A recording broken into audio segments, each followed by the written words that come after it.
So yun mga idol, good morning sa ating lahat. Welcome back to my channel. Muli naman tayong susubok mamana makalipas ang 4 na araw nating pahinga. Medyo may sakit pa ng konti pero makaya na. Di gaya sa mga nakarang araw na sobrang sakit talaga. Dito lang ako sa may sakop lang ng aming barangay Punta Maria ng Barungan City. Wala muna tayong kasama si na Idol GP bumalik doon sa may Balangkayan. Si Bro Bin naman masakit yung tinga kaya magpapahinga din. Wala tayong gaday body ngayon. So tabihan lang mga idol kung ano mahuli natin. Sana makadinesya tayo, maging safe yung dive natin. At dito mga idol, pakababa natin, agad na tayo nagload ng ating pana. Salamat at di na gaano masakit yung katawan natin pag naglulod tayo ng rubber. Sana tuloy-tuloy na tong gumaling yung karamdaman natin. Mawala na para tuloy-tuloy na rin yung hanap buhay natin. Napakalinaw ng tubig mga idol. Napakaganda ngayon mag spear fishing. At saka walang agos tapos maliliit yung alon. At ito yung unang dive natin mga idol. Pinaka warm up ko to. Dito lang sa may binabaan. Mababaw pang area na ito. Dito may sisilipin tayong butas. Sana maka-timing tayo na may laman.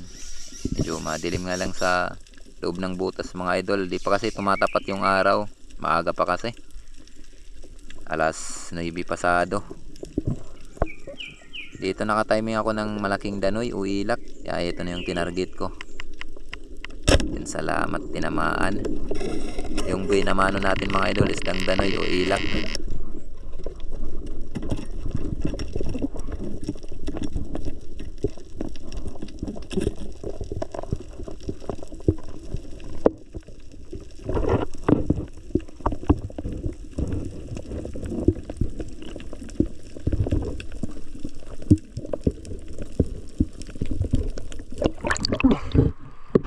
Ay, salamat Lord. Binamano natin dito na, baba natin. Hindi na ito warm up, mababaw. Salamat Lord.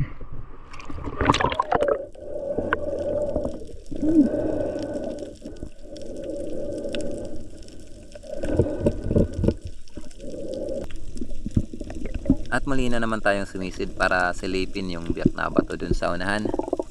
Medyo distansyado pa talaga ako bumababa niyan mga idol pag ganitong spot yung pinamamanaan natin para hindi tayo agad mahalata ng isda.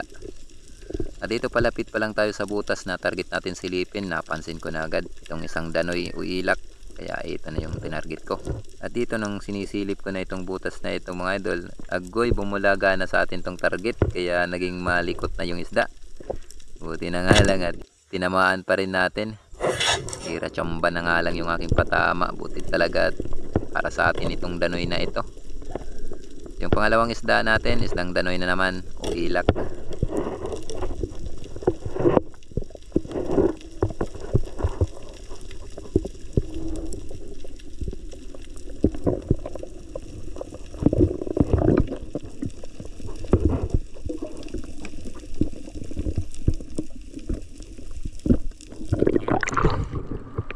Ay, salamat Lord. Another danoy naman mga idol.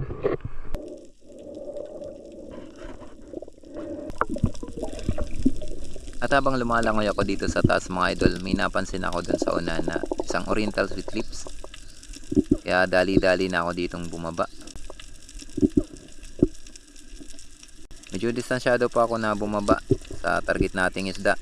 Sinadya ko lang to para hindi mabigla yung isda. Baka kasi biglang kumaripas kung tatapatan natin.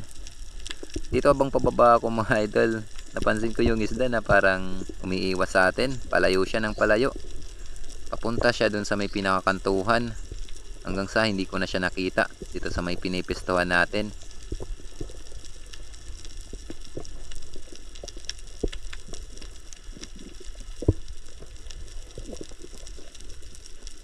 At sa ilang segundo ko na paghihintay mga idol, hindi ko na talaga nakita itong oriental sweet lips. Kaya tumingin muna ako dito sa paligid. Baka sakali ako na may ibang isda na lalapit sa atin. Kaso wala. Kaya dito na ako nag-decide na puntahan dito sa may pinakakantuhan, tingnan kung nandito pa ba yung oriental sweet lips. Kaso nung umaabante ako mga idol, ito nakasalubong ko yung isda. Papunta na pala dito sa taas. Kaya bigla naman ako dito napatigil. Hinintay ko na lang yung isda naman na lumapit sa atin.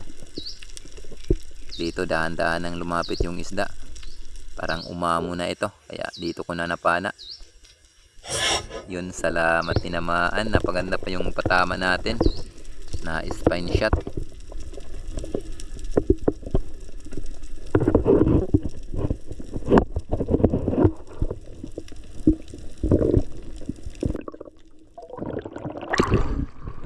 Ay, thank you Lord. Salamat Lord.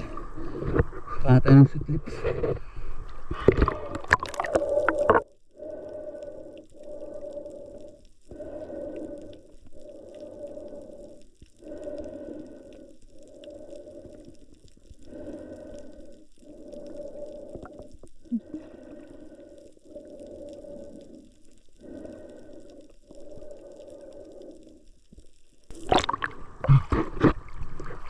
Salamat lumapit. Thank you Lord.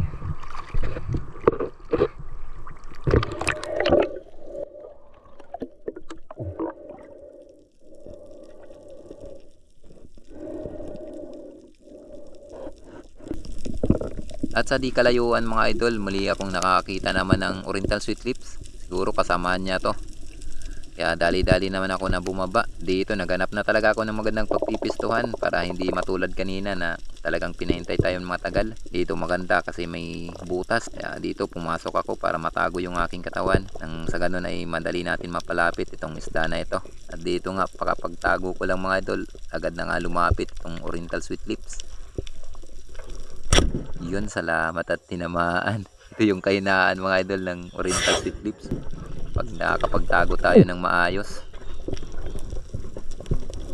Ay salamat, nakakadalawang Oriental Sweet Lips na tayo. Mas malaki ito kaysa dun sa nauna nating napana.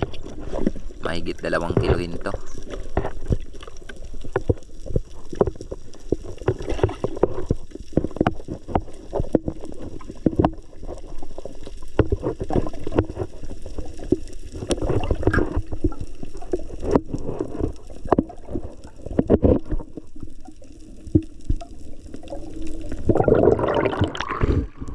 Ay, salamat Lord. Thank you Lord. Another Oriental Sweet Lips.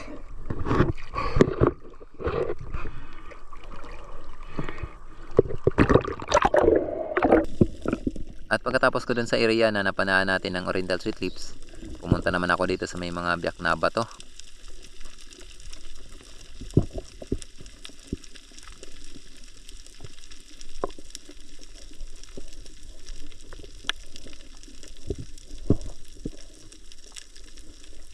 At dito pagsilip ko mga idol, sakto. May laman na naman na danoy o ilak. Ay talagang parang sampa ngayon ng mga danoy mga idol. Nasa kailaliman. Kaya pumasok ako ng konti dito sa biyak na bato para makalapit sa target natin. Nasa kailaliman kasi baka hindi abutin ng pana natin. Yun, salamat, tinamaan. Kaso napansin ko na parang hindi tumagos yung ating flapper mga idol. Kaya dinahandahan ko na yung paghila sa isda. Baka kasi makabunot.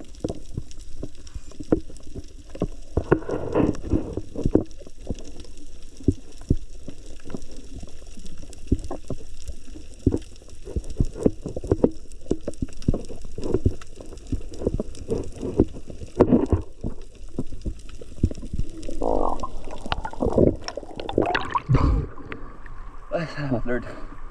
Naman tayo ng danoy.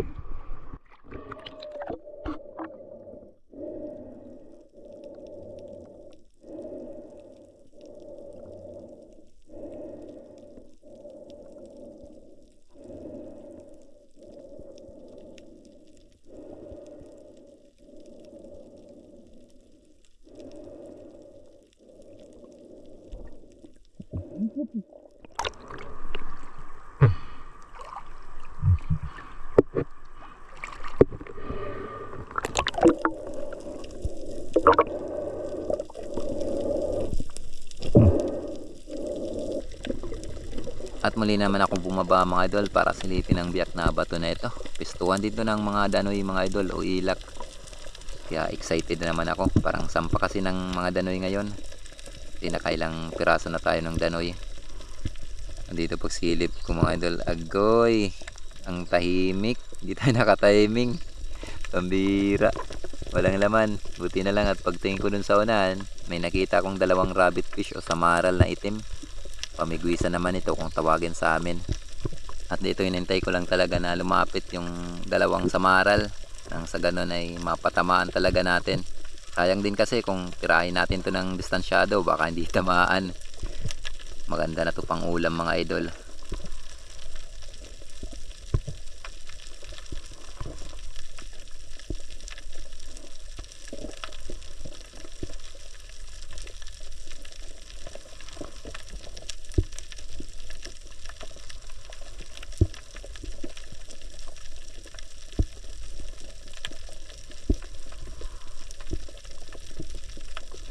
Yun, salamat, tinamaan. Napaganda yung patama natin.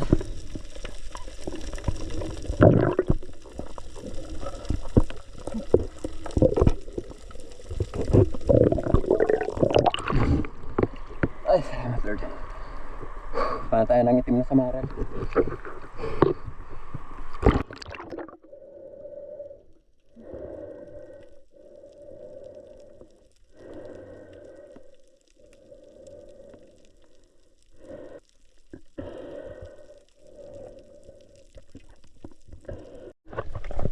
At dito mga idol, may napana akong Mauri snapper. Pasensya na kayo, hindi natin ito nakuha ng video sa kagustuhan natin mahuli itong isda. Sinundan ko kasi itong isda mga idol, kaso di na ako nag-open ng camera. Baka kasi marinig ng isda yung tunog ng pag-open ng camera natin. Ah! Lumira. Ano, paano tayo Mauri snapper? Di pa natin nakabidyohan.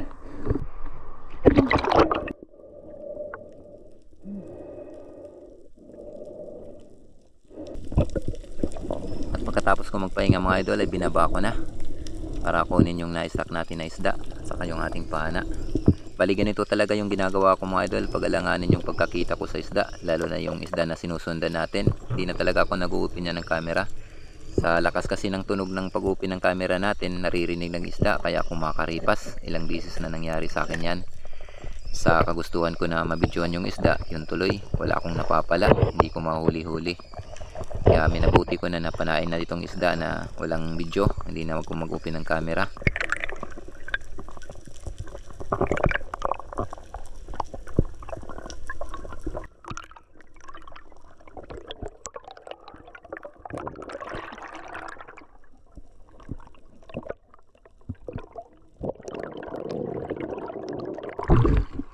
Ah! Salamat Lord.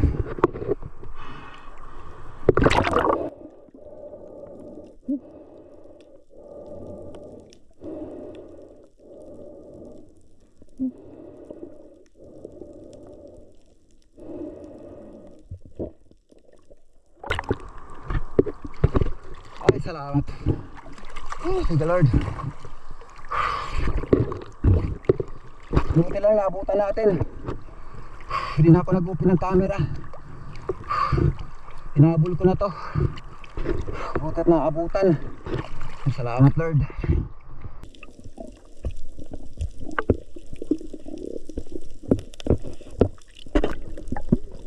Kanina pagsilip ko sa biyak na bato na ito mga idol, may laman to na grouper na itim. Kaso nung linalapitan ko para panahin, pumasok sa butas. Kaya hindi ko napana. At pagkatapos ko magpahinga, binalikan ko para silipin. Ginamitan ko na to ng flashlight at nagbawas ako ng rubber para hindi masira yung ating shop. Dito pag silip ko mga idol, nung flashlightan ko yung butas, andito nga yung grouper. Kaya agad ko na ito pinana. Salamat, tinamaan. Yung kagandahan pag may dala tayong flashlight, lalo na sa mga ganitong isda, mga grouper, maganda dito may flashlight kasi maamuto pag pinapailawan.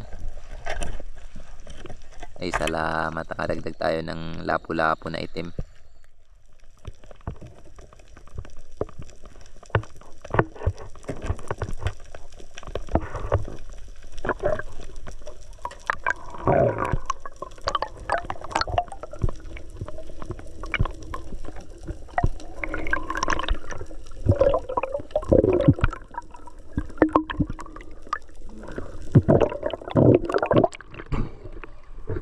Salamat. Thank you, Lord. Nadali din natin.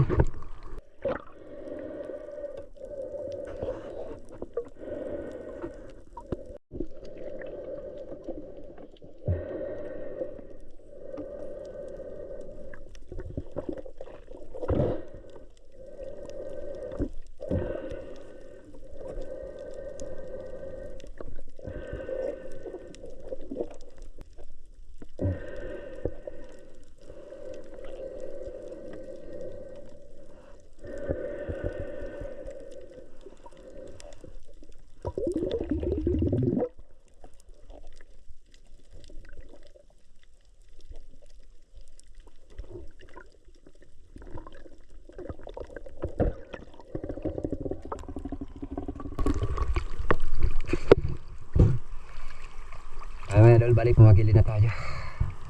Salamat. Nakaka-jackpot tayo ngayon. Nakatiming tayo na may sampa.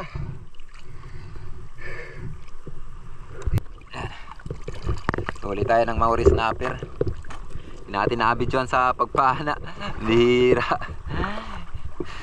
Malayo pa lang kasi nakita ko na yan. Kaya agad ko na sinundan. Kasi mailap na isda yan. Di na ako nag-open ng aking camera. Baka dinig yung tunog ng camera natin sa pag-open. Malakas yung tunog. Kaya kumakaripas yung mga isda. Kaya minabuti ko nang hindi opinin yung camera. Sinundan ko na lang. Buti naabutan ko. Papasok na dun sa butas. A few moments later. Tayo mga idol, bali dito na tayo sa bahay. Yung mga nahuli natin. Salamat sulit. Kajak pa tayo. Sumampa din yung panain dito sa may barangay namin.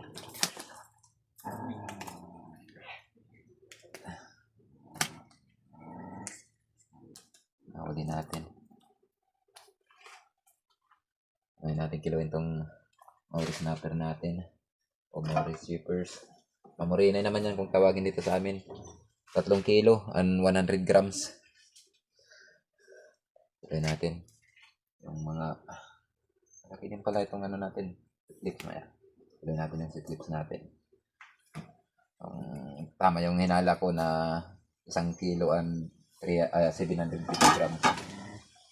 Ay, hindi ako naka-estimate. Mahigit 2 kilo. Masamahin natin to. Mga pambinta natin. Pasok sa 250 per kilo.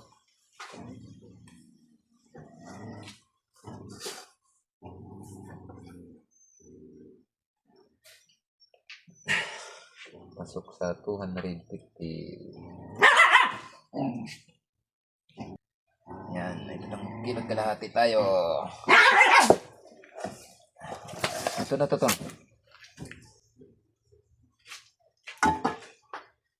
Ang lalaki ng ilak natin o danoy.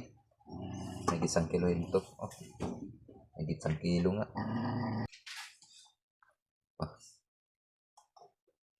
1 kilo. Ang ulam natin ito. Ang good size. Gawin natin 4. Yan. 4 na kilo na lang yung pababayaran natin dyan. Giveaway na yung malapit mag 200 grams. Giveaway. Ito na yung ulam natin.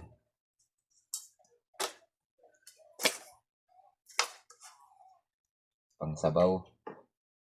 May 1 kilo. 1 kilo and 50 grams. At dito mga idol, kumita din tayo ng 2,875, bali 11.5 kilos times 250. Salamat, napakalaking tulong mga idol sa pang-araw-araw. Salamat sa ating mahal na Panginoon sa biyayang natamo natin.